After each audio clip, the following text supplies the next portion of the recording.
Good morning. The December 22nd, 2021 meeting of the Board of Estimates is now called to order. In the interest of promoting health and safety as we continue to deal with the COVID-19 pandemic, the Board of Estimates continues to meet virtually. At this time, I will ask Comptroller Henry for any corrections, additions, or noted abstentions for today's agenda. Thank you, Mr. President. There are no changes or corrections to today's agenda. No protests were received. The following item is being deferred at the request of the Council President. On page 65, item number 2, Bureau of Procurement, contract B50006206, procurement assessment and transformation. The following items are being moved to the non-routine agenda. On page 18, Office of the Comptroller, status report presentation, Department of Law, biennial performance audit findings. On page 19, Office of the Comptroller, status report presentation, Department of Recreation and Parks, biennial performance audit findings. On pages 71 through 74, item number 7, Bureau of Procurement, contract B50005580, enterprise support staff. Page 106, Department of Law, Department of Labor, wage and hour settlement. There are no items being moved to the routine agenda. The following abstentions have been received by the board. The Honorable Mayor Brandon Scott is abstaining on pages 84 to 87, item number 17, Bureau of Procurement, Report of Emergency Procurement. The Honorable President Nick Mosby is abstaining on page 75, item number 9, Bureau of Procurement, contract number B50006178, relocation services for State's Attorney's Office clients. No other abstentions have been received, no votes have been received, and no rejection of recommended awards. Thank you, Mr. President. No, thank you, Mr. Comptroller. I would now like to direct the board's attention to a memorandum from our office dated December the 20th, 2021, identifying matters to be considered as routine agenda items, together with any corrections and additions that have been noted by our amazing Comptroller. At this point, I will entertain a motion to approve all items contained in the routine agenda. So moved. Second. It's been moved and properly seconded. All those in favor, please say aye. Aye. All those opposed, please say nay. The ayes have it. The routine agenda items have now been adopted. Our first item of business, non-routine agenda today, can be found on page 18, Office of Comptroller, status report. No, we've moved them. I'm sorry, status report presentation, the Department of Law biennial performance audit findings. This continues a series of presentations to the board that began last week, where agencies have been asked to come and update us on their progress in implementing recommendations and correcting findings in their biennial performance audits. At this point, we're going to turn it over to Steve Salisbury, Chief of Staff for the department. Ms. Salisbury, are you on to present? Yes, I'm here. I'll yield the floor to you, Mr. Salisbury. Thank you for joining us this morning. Thank you, Mr. Council President, Mr. Comptroller, and members of the board. I'm going to share my screen here because we have some slides. So just let me know. Is everybody able to? Does everybody else see the slides? We can hear you and we can see you, Mr. Salisbury. The floor is yours. So, the law department is preparing, will be presenting today on a performance audit that we received earlier this year. There were 2 findings from the performance audit that each had 2 recommendations, and so we're going to discuss both of those and provide an update on both of those or all 4 of those recommendations. So the first finding related to Public Information Act requests, and really was specific to a performance metric that the law department was using related to performance to Public Information Act requests and their response time. And the auditor made a recommendation or had a finding that the performance metric does not measure the actual response time for the entire PIA process. And what was really going on here is there was sort of a disconnect between what was being measured was the response time for the law department to respond to agencies, as opposed to the response time for the agencies to respond to individuals that were making Public Information Act requests. And there was, we discussed with the auditor sort of some of the issues with kind of using that as using the number of days as a performance metric. But really, the first recommendation was actually for the administration, not for the law department. What was to create a centralized process for basically tracking responses of PIA requests. The administration's chief data officer is creating a centralized system for tracking PIA requests that agencies receive so that they can respond to the requested data, so that they can respond to those requests. The second recommendation also ties back to this initial finding about the Public Information Act request performance measure. And the recommendation was for the city solicitor and for the law department to do some research and look at neighboring jurisdictions and other municipalities to see if there was a better performance metric to use for the law department, specifically in that sort of provision of advice and legal advice. And the law department has completed that. Has done research and reviewed the performance measures that other municipal governments have in place, and really found no examples where the number of days for the delivery of legal advice was used as a metric. There's different reasons why that's not sort of an optimal metric. That said, we are currently developing new performance metrics, and we're going to be submitting those to the administration in the normal course through the budget process. So go on. The second finding was related to EMBU, and it was related to the application. Essentially, the finding was that the auditor could not validate certain data about the application review time and application processing turnaround time. And the recommendation was to develop formal written policies and procedures to document EMBU performance measures, how those targets were developed and calculated, and then also to provide direction to employees for tracking and monitoring and reporting those performance measures. The update on that is our implementation of that recommendation has been completed. Those performance measures were developed in conjunction with the EMBU certification review process, which was more memorialized via standard operating procedures earlier this year. And the second recommendation, and these really kind of go hand in hand, a lot of this had to do with sort of using more electronic processes for all of the application certification tracking that EMBU was doing. So the second recommendation related to this finding was to fully transition to electronic application for EMBU certification. That too has been completed. EMBU now has all certification applications available electronically through EMBU's website, and all applications can be completed and submitted online. Right now, applications and the requests for information are submitted via Smartsheets and tracked electronically. Additionally, businesses are able to access EMBU forms digitally through EMBU's website. So those are the two findings and the attendant recommendations and an update on all four of those, and I'll answer any questions at this time. Thank you, Mr. Salisbury. At this point, are there any questions or concerns from members of this board to the law department?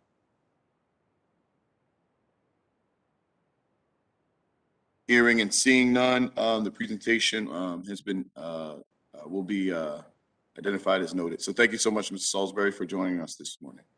Thank you, Mr. President.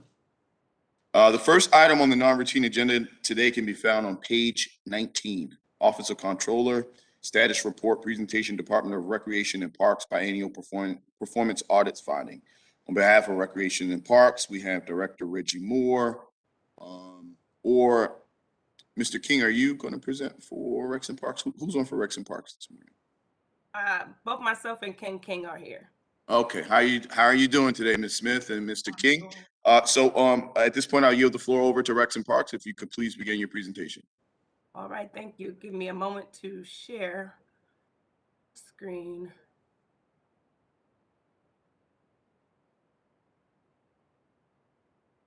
All right.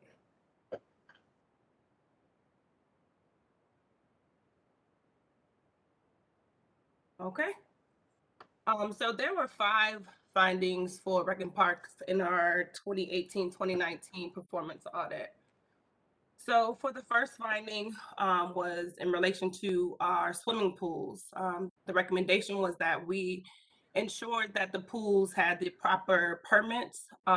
In Director's Pass, Rec and Parks obtained our permits from the health department, but we did not pay the fees for them. So because we didn't pay the fees, we never received the actual physical permit. That was remedied with this last audit finding. So we did actually pay for those permits, and all the pools that we operated for this last pool season, we did have the appropriate permits available and on display at the pools as required. Funding number 2 also dealt with our aquatics, and it dealt primarily with our maintenance standards and how we calculate the performance of our pools. There was a recommendation that we change the performance measure, and with that recommendation, our change will now be that we will calculate our performance based on the number of scheduled days that the pools are open to the public that are actually open. When a pool is closed to the public, it is primarily due to either a maintenance issue or a staffing issue. So both of those go to the actual performance of our aquatic division. So we're comfortable that with the change in this performance measure will be better to able to display how the pools are performing. So the higher the days that we are open as scheduled, the less operational issues that are present. And conversely, the more days that we are closed and we are scheduled to be open is evidence that we are having some operational or performance issues. So for summer 21 that just passed, our pools are open for 90% of our scheduled open days compared to the target of 95. So we did fall short in that 95%, but we're comfortable that this measure now accurately displays how our pools are operating. Right. The next Ms. finding Smith. that we had. Ms. Yes. Smith, so I know you're flipping on your end, but we're only seeing the first slide on the Oh, all right. Just want you. Did it change now? Yep, now it's changing. Okay. That was interesting. All right, yeah, so for finding number 1 was about the pools again, and we were able to pay the health department for those required permits and make sure that they were on display at the 11 pools we operated this summer, and that has become a part of our standard operating procedures for our pools. Again, for finding number 2, the recommendation was that we change the methodology for our performance measure.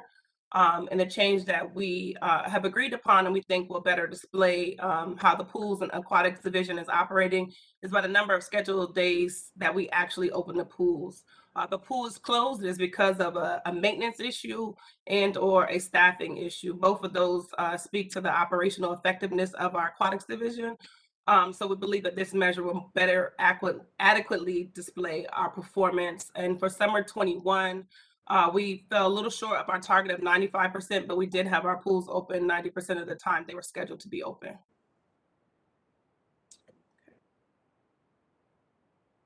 Our next finding was about playground and playground maintenance. In years prior, the agency didn't have an adequate team to actually supervise and care for our team. We do have a playground inspector, and she is building her team. So we're very pleased with the progress we made in that regard. So one of the recommendations were that we had actual policies and procedures that measure the performance of our playgrounds. We have implemented our safety playground program, and that program outlines the criteria for expecting and tracking maintenance repairs. It includes information about doing the inspections, and our work orders are now tracked in CityWorks.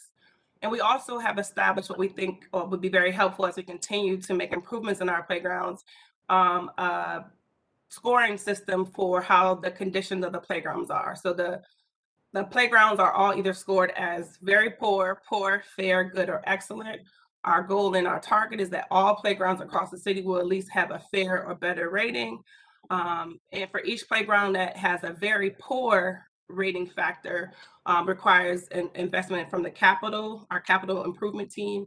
So we are working and feel very comfortable about where we are and that this measure adequately talks about the condition of the pool. Our old measure of having 100% functional components was harder to capture and didn't fully tell the story of the playground. The playground could have be fully functional and still be in very bad condition.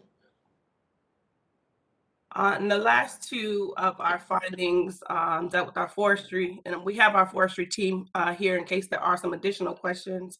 The first finding for our forestry team was that we needed to better account for the monitoring and evaluation of our forestry work. There was a recommendation that there be formalized policies and procedures and periodic evaluation of our service level agreements. And the SLAs are the actual time it takes for us to respond to a work order. So we have implemented our monitoring and evaluation procedure beginning in FY21, which includes monthly reporting, and it gives us some data as it relates to the SRs that we receive from 311, as well as an update on our service level agreements. One of the things to note, though, particularly with our forestry SRs, some of those SRs can take as long as 12 months to actually address and remediate. So our SLAs need to be continually monitored and updated with 311. So we have started that annual process. So we feel fairly comfortable that we are moving forward and making some adjustments as it relates to how we're monitoring and evaluating our forestry SRs. And then last and certainly not least, there was a recommendation that our performance measures for forestry be updated and revised. So we changed from the number of SRs received, because that's a number that we can't control or have any influence over, to the number of SRs that are actually closed based on our established service level agreements 1311. So this change will better reflect the actual work and timeliness of our forestry division. And we met the goal of 35% for FY21. And we're confident that the change in this performance measure will continue to improve our response time, because we won't be counting how many SRs we receive, but rather how many SRs we're able to close in a timely fashion. So those were our 5 findings. If there's any questions, we'd be happy to respond. Thank you so much for your presentation this morning, Ms. Smith. At this point, I'll turn it over to members of the board. Are there any questions regarding the 5 findings and updates from Recs and Parks this morning from members of the board?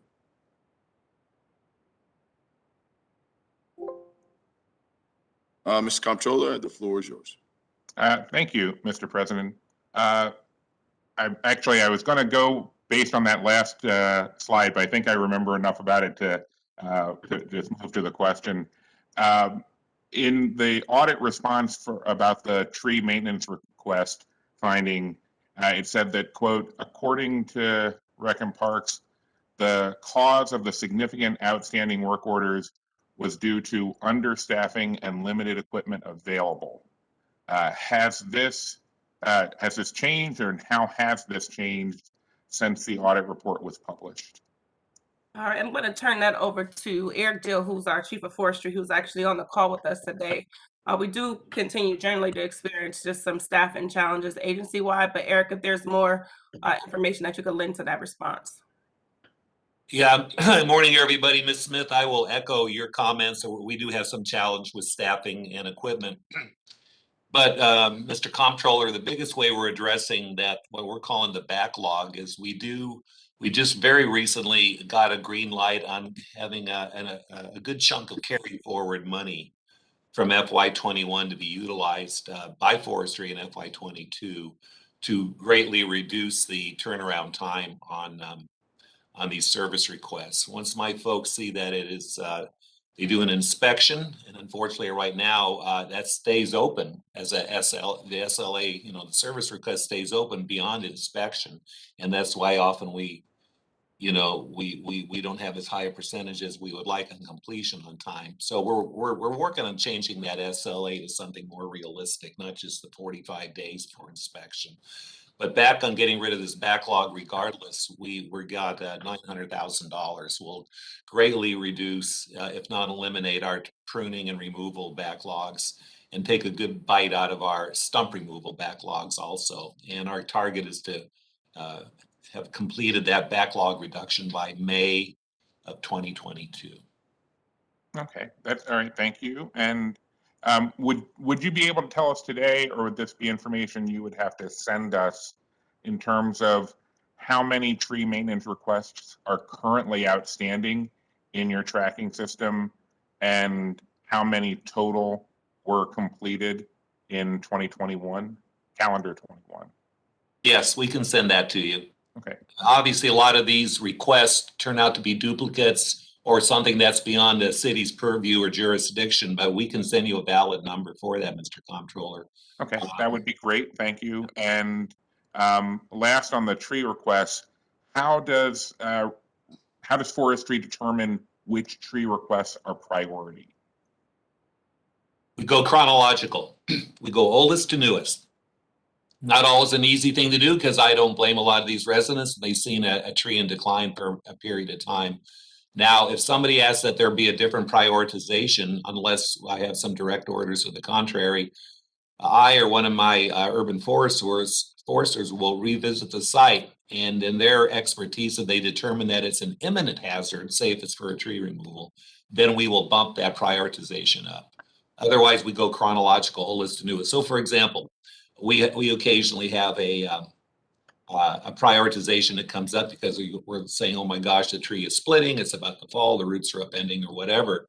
But otherwise, right now, we are have assigned to our teams, our crews, fall 2020 service requests, initial service request work. So we're looking at September, October, November is what we're working on right now in our backlog.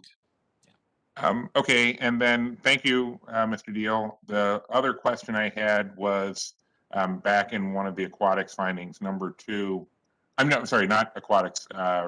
The maintenance of the playgrounds. Finding number 2.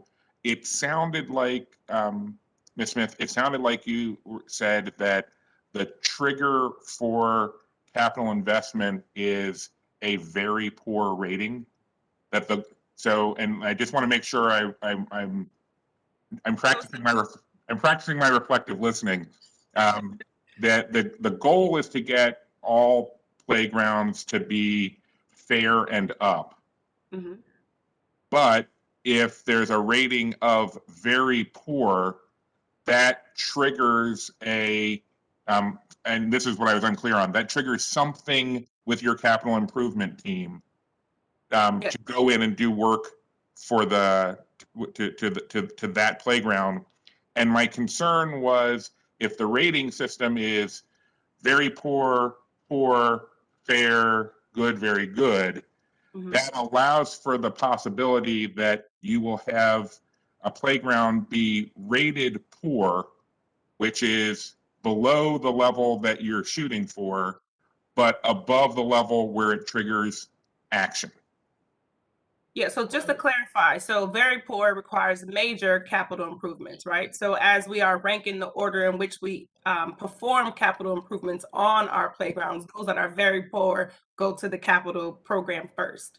So Okay, poor is also addressed. Okay, so it's not, that's not the single trigger. I got you. Okay, that's what I wanted clarified. Thank you very much, Mr. President. That's all my questions. Thank you, Mr. Comptroller. And Mr. Deal, just real quick, the tree stump removal backlog, it's a couple years out, right? Oh yeah, yes. I think like 7 or something like that. Is that, or is it? Now, that's the sidewalk, folks. They did. They used to have it. We are going back. We had to close a lot of those old stumps because requests from earlier because it was very poor data. A lot of this, it turned out, had actually been filled in with trees, and there was poor reporting data. So we go back to 2017, Gotcha. 2018 on stumps. So and anything before that, I think, is not in the system. So we are removing stumps, oldest to newest. Again, we got now for the stumps, we got an extra $100,000, which puts a dent in it. I mean, there's close to a couple, I don't have the numbers, somewhere between 1,500 and 2,000 stump service requests, I believe, right now. But I think we can get rid of at least 700 of those, close to 700. And that goes back primarily early 2018, the requests. Understood. Mr. Comptroller, I see your hand raised again. Yeah, I'm sorry. There was one question I forgot to ask that I was supposed to ask at the beginning of this, which was, did you have an easy time getting new performance metrics through BBMR, or was that a challenging process? Because we find ourselves asking that of multiple agencies, and if that's not easy, then we should probably be talking to BBMR about how that could be working easier. Well, No. oh, go ahead, Jacia. I'm sorry. Go I ahead. was gonna say, Ken King is our primary team member who works on that. But from my vantage point, I don't believe it was very difficult. But Ken, did you have anything to add to that response? No, except because Eric works well with BBMR, so it was never an issue. BBMR has been very understanding, and we work very closely in determining these different metrics, so it's not an issue. That's great to hear. Thank you. Sure. Thank you, Mr. President. Thank you, Mr. Comptroller. At this point, are there any additional questions or concerns from other members of the board? Hearing and seeing none, the presentation is noted. The next item on the non-routine agenda can be found on pages 71 through 74. Item number 7, Bureau Procurement Contract B50005580, Enterprise Support Staff. This is a $15 Good million. job. This is a $15 million increase for the number of vendors to provide technical support to BSIT and other city agencies, and for support of Workday ERP. On behalf of Bureau Procurement, today we have Mr. Tony Reed, of Operations Manager. Mr. Reed, the floor is yours. Good morning, Mr. President, members of the board. Tony Reed representing the Bureau Procurement. I believe we have Director Carter and Chief Lundy who will speak to this item. Thank you, Mr. Reed. Director Carter or Chief Lundy, who would like to take over next? I'll start. I'll pass to Chief Lundy. Okay, Director Carter, the floor is yours. Good morning, Council President and members of the board. This contract is a contract for staff augmentation services for not just BSIT, but for other agencies in the use and need of IT talent. It has roughly 13 vendors, and those vendors supply any number of IT services. This contract expires in June of 2022, and we are requesting additional funds to be added to the contract for work that's not exclusive of ERP, but for other projects that are occurring not only within BSIT, but for other agencies throughout Baltimore City. We've had some challenges with the MBU goal attainment for this contract. And what we want to do is restructure this contract when we put it out to bid. We have 13 vendors now. We think we need to have a much smaller number so that we can get the appropriate skills that we need, the tier of skills that we need, as well as the attainment of MWBE goals. We think we'll have a better opportunity to do that with less vendors that are focused versus multiple vendors who, for the most part, first look to fill the positions as opposed to fill the positions as well as getting the MWBE goals that they need to meet. And so this additional money is to allow us to continue to use these services, but the goal for us is to restructure this contract. And I'll ask Chief Lundy to speak to the MWBE goals for this contract. Chief Lundy? Before we go on to Chief Sure. Lundy, real quick, Director Carter, do you know the total amount that has been spent on this contract to date? I know that we're asking to augment it by 15 million. Do you know how much we've spent in this particular cycle of this contract? Off the top of my head, sir, I do not, but I can get that fairly quickly. Okay, at this point, we will turn it over to Chief Lundy. Chief Lundy, from an MWBOO perspective, do you have anything to add to the board this morning? Yes, good morning. Thank you, President Mosby, honorable members of the board. This is a contract that we really were able to look at and see that we haven't had the participation that we'd like out of it. And this is a contract that Director Carter at BSIT, they've been excellent partners in trying to identify these contracts that we know that we can get additional participation and that we potentially need to structure differently. So this is a contract that, although it's citywide, the fact that we have that many vendors on it has made it very problematic to get the participation that we'd like. And because it's related to staffing, it's a situation where, of course, it's not just, you're not getting the participation based on just sending the resumes. It's ultimately when individuals are hired and retained into those positions. But one of the things we're doing is meeting weekly with BSIT to discuss contracts like this. We're working on planning right now to have a fair in early 2022 with BSIT to try to get additional vendors that can work on contracts like this. And I've recently identified some additional tech vendors that do offer temporary staffing services that we would be able to utilize when this is rebid. So we're really working proactively to try to get out in front and in collaboration to find ways to get additional participation where we haven't in the past on a contract like this. Now, Chief Lundy, I believe only 2 out of the 13 vendors on this particular contract are currently in compliance. Is that accurate? That is accurate, sir. And a lot of that is again due to the number of vendors. So it's difficult with the allocation of work. This is something we're frequently encountering on contracts that have a large amount of vendors or contractors. The work is not always evenly distributed amongst all of them. And in this case, because it's staffing, it's just dependent upon the candidates that are sent from that particular vendor and whether they're retained ultimately by the city. And that it doesn't count towards any participation goal unless they are in fact hired and retained for some period of time. So is it fair to say that the vendors who've received most of the work are either in compliance or closer to being in compliance than the ones who receive less work? Is that what you just said? Yes, that's a fair statement to put it in that regard.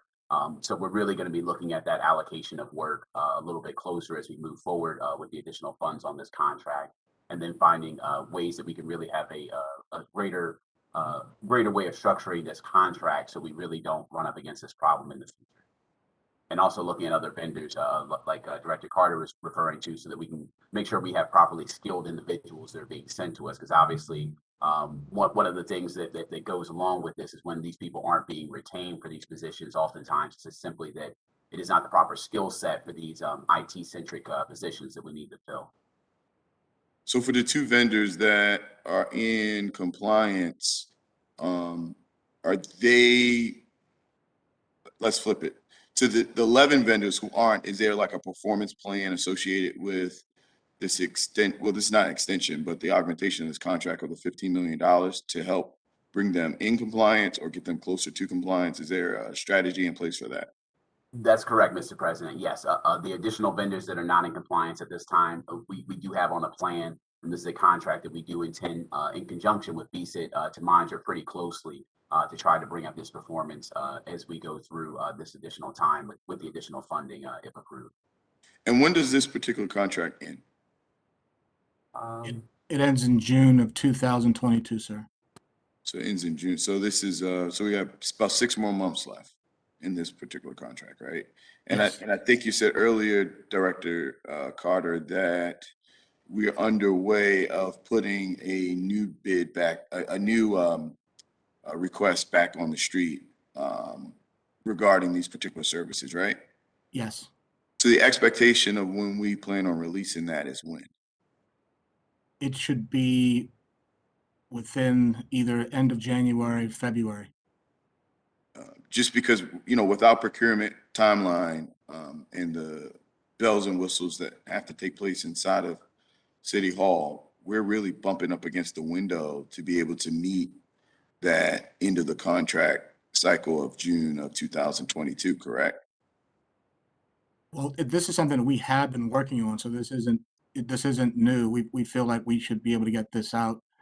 We have worked, as Director Lundy mentioned, in concert with Procurement, MBU, Law on a consistent weekly basis for the sole purposes of expediting contracts, expediting professional services agreements through the process.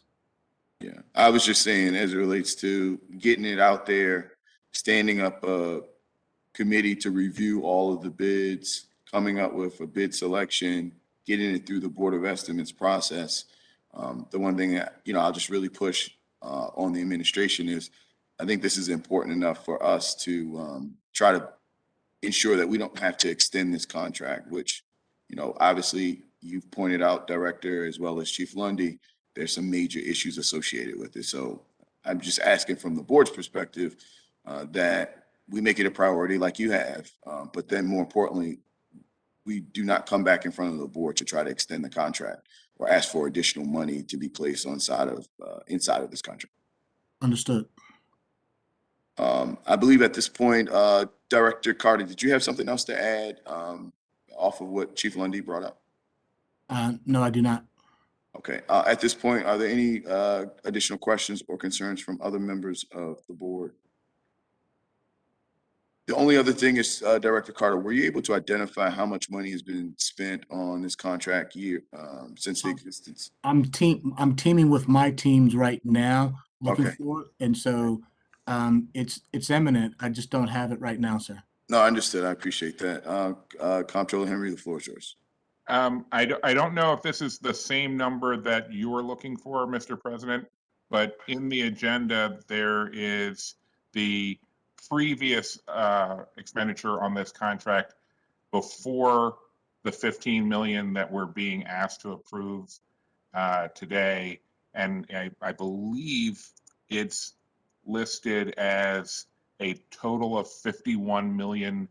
There was an initial award of 30 million in 2019 and an increase of 21 million that was approved in December of last year.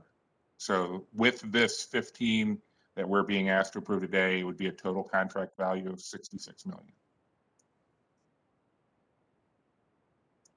Thank you, Mr. Comptroller. So, I mean, I think it's clear as day. We all see it.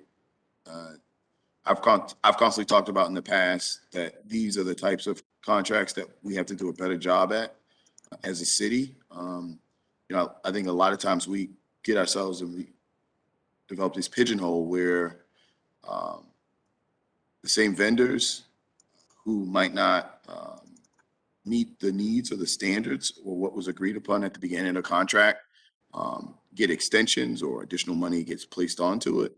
I understand the importance of where we are with this, but just again, as I stated earlier, really stressing to the administration that I would like to see this be a major priority, and we have a plan in place come June of 2022 to ensure that we have vendors that are in place, that we've done the market research adequately to ensure that we find minority as well as women-owned businesses to participate in this BSIT process that historically the Baltimore City has been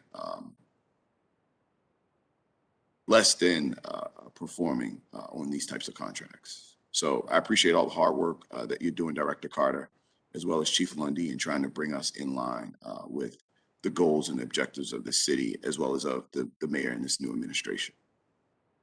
At this point, are there any additional questions or concerns from members of the board? Hearing and seeing none, I'll entertain a motion. I move approval. Second. It's been moved and properly seconded. All those in favor, please say aye. Aye. All those opposed, please say nay. The ayes have it. This item is now approved. Next up, we're going to go to the final item of today's non-routine agenda. It can be found on page 106, Department of Law, Department of Labor, Wage, and Hour Settlement. This is a settlement agreement with the current and former employees of the Comptroller's Office related to allegations that employees were required to work hours they were not compensated for. At this time, I'd like to recognize Comptroller Henry to make any remarks he would like to make and offer and introduce anyone to speak on behalf of the Comptroller's Office. At this point, Comptroller Henry, the floor is yours. Thank you, Mr. President. On the advice of counsel, I would like to turn this over directly to Mr. Darnell Ingram, the Deputy City Solicitor, so he can walk us through the legal aspects of this. Thank you, Mr. President. Deputy Solicitor Ingram, the floor is yours. Good morning, Council President Mosby and Comptroller Henry and honorable members of the board. Department of Law is requesting the Board of Estimates to approve the settlement in the amount of $119,839.05, stemming from an investigation from the Department of Labor regarding the compensatory and overtime pay practices of the Comptroller's Office. This investigation is alleging that the city violated the Fair Labor Standards Act stemming from overtime pay practices in the Comptroller's Office. And specifically regarding this matter, there was an investigation looking into numerous employees' pay records. And this issue is really specific regarding whether an employee is exempt to ascertain whether they are allowed to get compensatory overtime, such as leave or some overtime payment.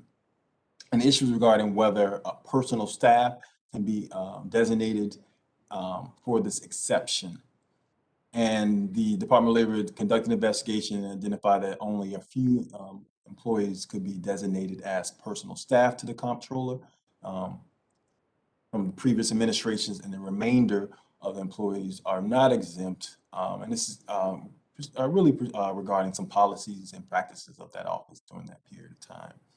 With that, the law department was able to settle with the Department of Labor to compensate those employees for their overtime pay and to limit the assessment of liquidated damages to ensure that the Comptroller's Office restructures its office to ensure that personal staff exemptions applies appropriately. So with that, again, the law department is requesting this Board of Estimates to approve the settlement in the amount of $119,839.05.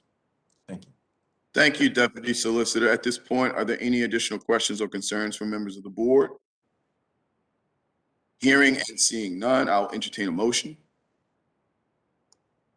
I move approval. And I second. It's been moved and properly seconded. All those in favor, please say aye. Aye. All those opposed, please say nay. The ayes have it. This item is approved.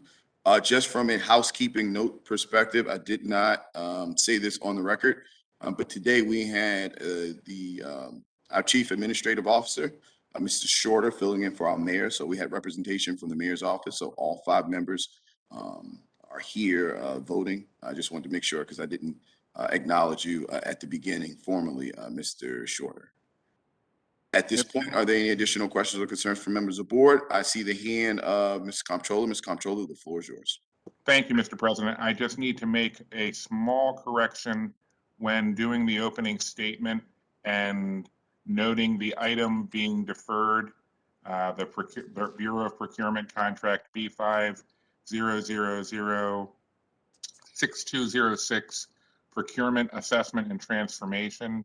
Just needed to clarify that is actually item number 2 on page 63, not 65.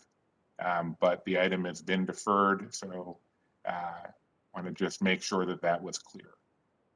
That was just a typo on my opening. Thank you, Mr. Comptroller. That's noted by the board. Are there any additional questions, concerns from members of the board?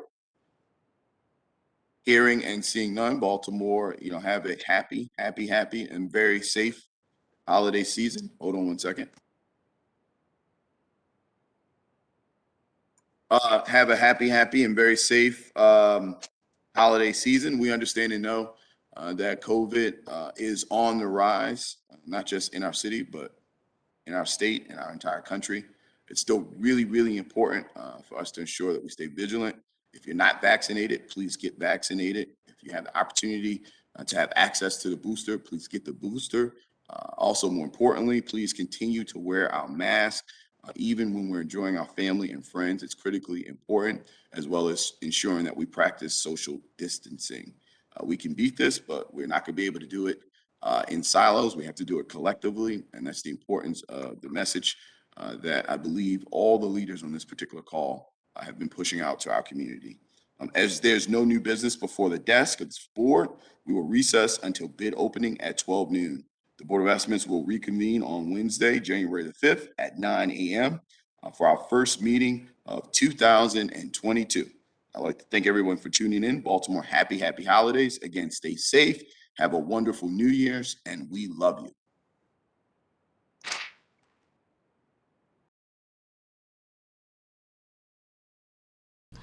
Good afternoon. The Board of Estimates is now in session for the receiving and opening of bids. The board has received the following addenda for today. Bureau of Procurement solicitation number B50006321, Armored Transport Services. Bids are due January 5th, 2022.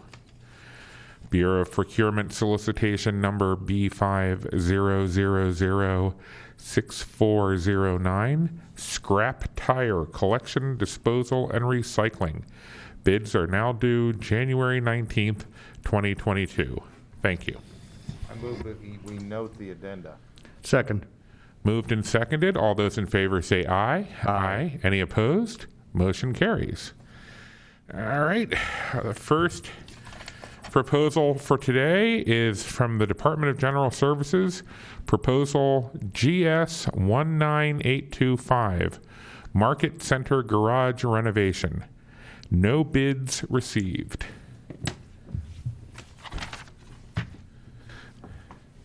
The second and final proposal today is from Bureau of Procurement, proposal B50006394, periodic maintenance on operable walls. Oh, that sounds familiar. I remember that one from last year. Oh, okay. All right. And No bid bond required. no bid bond is required. All right, and this bid is from National Airwall Systems, LLC, in the amount of $289,875.00.